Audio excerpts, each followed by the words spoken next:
stalemate between Micah Parsons and the Cowboys. We're following this development as we're exactly 3 weeks away from the season opener featuring the Cowboys in Philly to face the defending Super Bowl champion Eagles in prime time. Jerry Jones asked yesterday if he's had any conversations with Micah. Nothing. So why don't you talk? Again, nothing would be that, and we might or might not talk. And the rest of that gets in what we do every day. You think that talks would pick up a little bit with him? I don't know that necessarily talks will, but we've got a game coming, and he's under contract. That game is in 21 days. For much more on this never-ending standoff, let's bring in NFL insider Dan Graziano. Graz, we're in Texas today for our 50 states in 50 days, so that leads us to the big question in that state when we're talking about sports. What's the very latest with Micah Parsons and the contract talks between the Cowboys and the defensive end? Kevin, you could be in Texas, Oklahoma, Colorado, Utah. There's no change in this situation. They are not talking. And Jerry Jones has taken the position, from what I understand, that he and Micah Parsons agreed to a deal in the spring and that Micah should take that deal. And if he doesn't, he has 1 year left on his contract, and they could franchise him next year, and they could franchise him the year after that.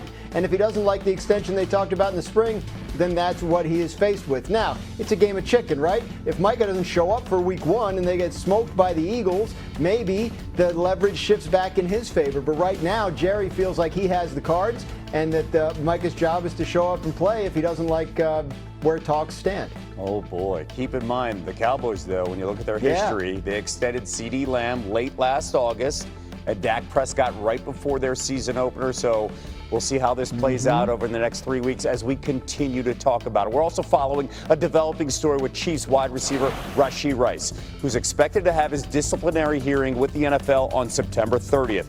Rice now likely will be able to play the first 4 weeks of the season before any potential discipline is imposed for his role in a multi-car crash in Dallas. So, Dan, what's the timetable here for Rice's return?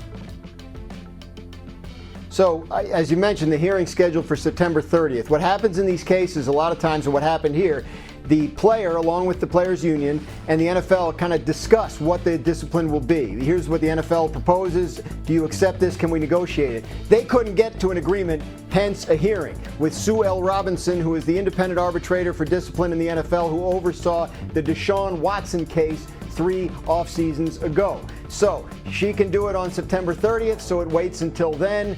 We don't know how long it takes her to rule off of that. After the Watson hearing, it was a full month before she issued a ruling, and then the league appealed it, and then there was a negotiation that landed on an 11-game suspension for Deshaun Watson. So what you have here is Rashee Rice will be available to start the season, and then there'll be a hearing in September 30th, and then at some point, there's likely to be discipline issued for a length of time that we don't know and could impact the second half of the Chiefs season. So instead of having it at the front of the season and knowing when it's going to end, they now have to have it hanging over the back end of their season, and it could affect the playoff push. Good context right there. The Chiefs open up the season against the Chargers in Brazil. Graz with the very latest around MVP.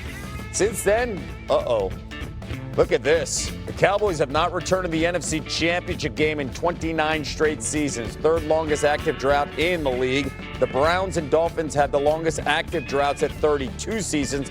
Texans are the only current franchise to never reach the conference championship round. Our GM Mike Tannenbaum here to break down the Texas teams ahead of the season. Mike T, when it comes to success, what's going to be the key for both teams? And let's start with the Cowboys.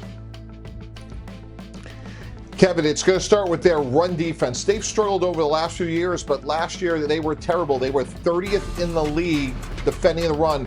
3 key players to focus on. First-round pick, Mozzie Smith out of Michigan, really hasn't played as well as they had hoped.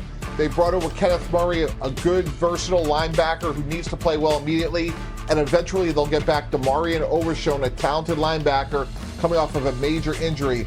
If they can address their run defense, it will help their 32nd ranked red zone defense overall. In terms of the Texans, 2 keys. Number 1, Derek Stingley has to play in 17 games. He's only done that once in his career. This is a dominant defense when Stingley is on the field. He has to play the full season. And then offensively, protect. C.J. Stroud's a great young quarterback. They were 29th in sacks allowed. They moved on from Laremy Tunsil.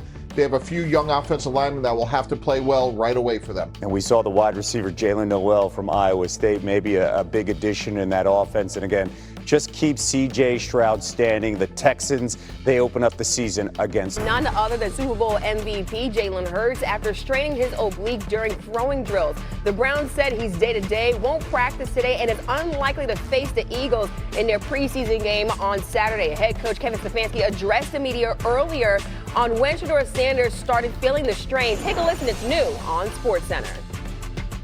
Felt it early, I think warming up, and then felt it throughout individuals, so took a look at it.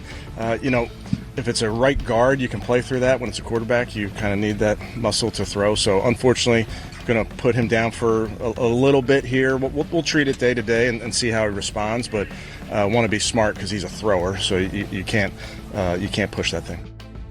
Our Browns reporter Daniel Oyefusi joins us right now. And Daniel, what more can you tell us about the plan for Shedeur Sanders moving forward with the Browns?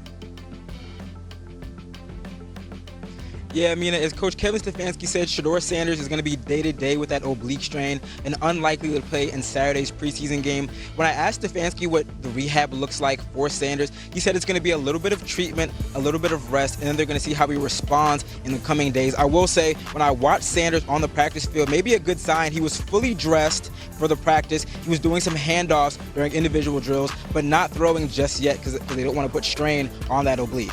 Yeah, definitely a good sign right there. And the Cleveland Browns, they have no shortage of quarterbacks. With Sanders dealing with an injury, what's Cleveland's plan at quarterback for preseason game number 2?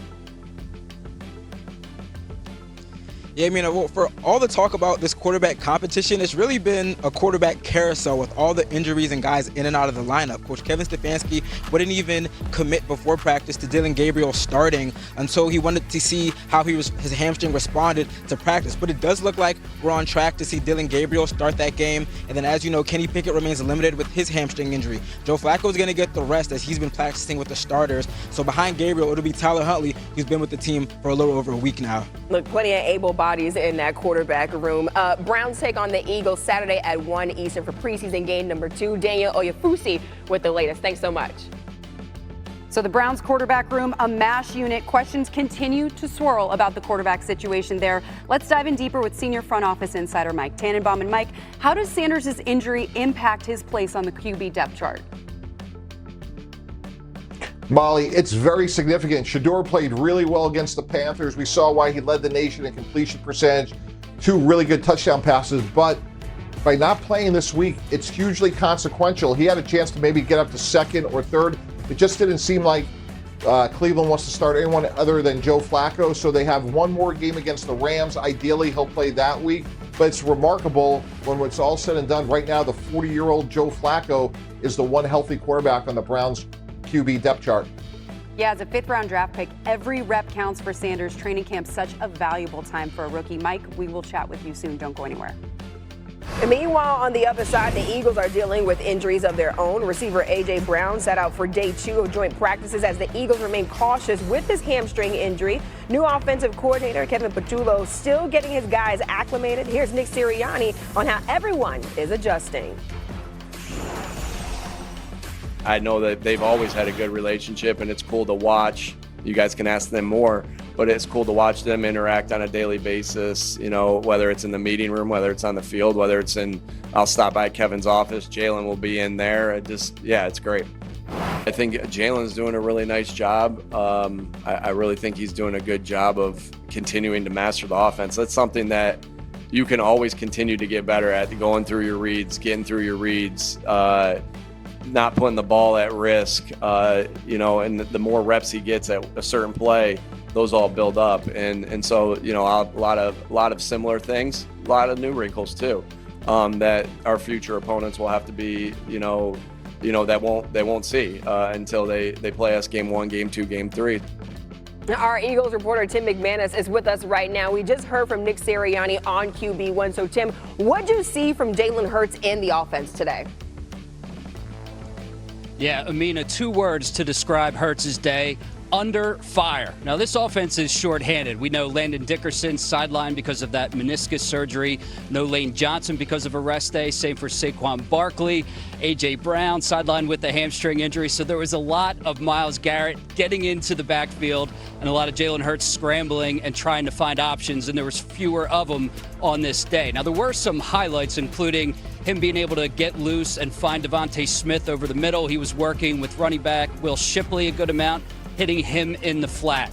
We all know that this offense is pretty loaded, and come regular season, the expectation is that they should be pretty close to full bore.